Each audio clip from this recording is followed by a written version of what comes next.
How comfortable are you with it? I mean, because am I right in thinking you would go on Russian state TV from time to time? I mean, Yeah, what kind of experience was that? it was pretty appalling. I've been more than 50 times on Russian state TV, on in the rather thankless role of Western correspondent trying to push back against the tide, and I mean on live on air to 17 million people Wow. for an hour at a time. Being literally shouted at by, including by Vladimir Zhinovsky, who said like, "You need to go to the gulag, Owen Matthews." Like, oh, thanks very much, Why Vladimir. did you feel the need to do it? Well, simply, I wanted to see how the system worked from inside. I wanted to. It was a really good opportunity to sort of chat in the green room. It's very collegiate with ministers and senators and top Duma members. So journalistically, it was very important. But actually, also morally, strangely enough, I kind of got into it because, like, if not me, then who? There's not that many people Westerners who can actually sort of debate in that sort of very aggressive way. Have just for linguistic reasons. My mother is Russian, so actually I can. I thought, if not me, then who? So Were you I restricted on did what it. you could say, Oh. or could you? No one ever told me what to say or not to say. However, and it was live on air, so Mm. I was usually shouted down. I literally took to like taking out my phone and like switching on the timer and saying like, I'm now going to talk for 40 seconds and you're not going to interrupt me. And I got to like sort of second like 25. Like everyone said like, no, no, no. Anyway, but That's ridiculous, but isn't it? But but can I just start out on yeah. that? Did it? So, Obviously, it would attract attention to you. Did it? Do you think it attracted any danger to you? well, again, I mean, we're in a different world. Up to 2 weeks ago, I would have said, well, actually, strangely enough, even during the Cold War, there were foreigners in, foreign correspondents working in Russia, and I would have said no. Now, jury's out, and as Rosa said, like we're not really clear as foreign correspondents what our journalists working in Russia what our position is, and vis-a-vis the new laws. Yeah. But the key thing is that actually the reason I, as like an opposition voice, as a sort of Western voice, was on this program was to give the illusion of objectivity.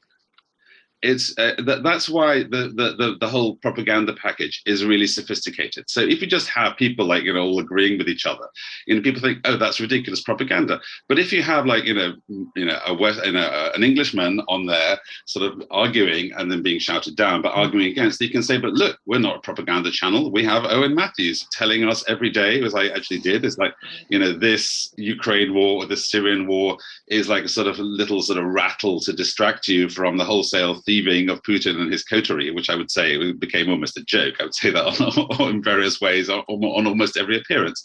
And they would always say, ha, ha, ha. So actually, the opposition voice Mm. became a part.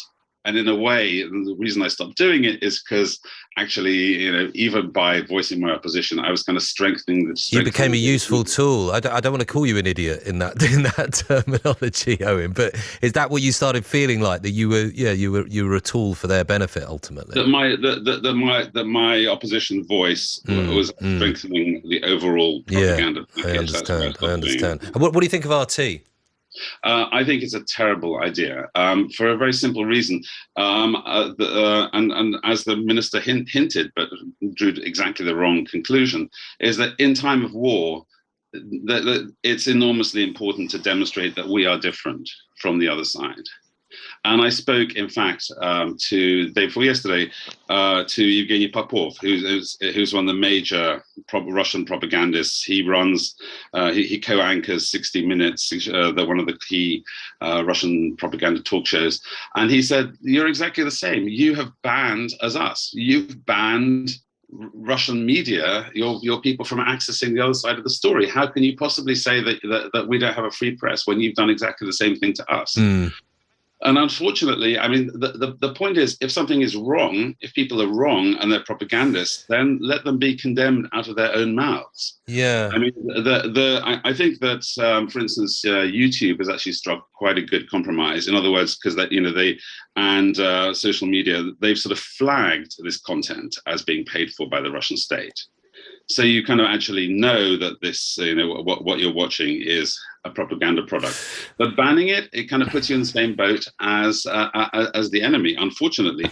And I think Rose's distinction between Ofcom and the British government is certainly technically true, but I think in practice that's lost. I mean, when Evgeny Popov says, but isn't it true that you've banned all Russian media from your people from getting the Russian side of the story? I'm afraid that's true, and I'm really sorry that it's true.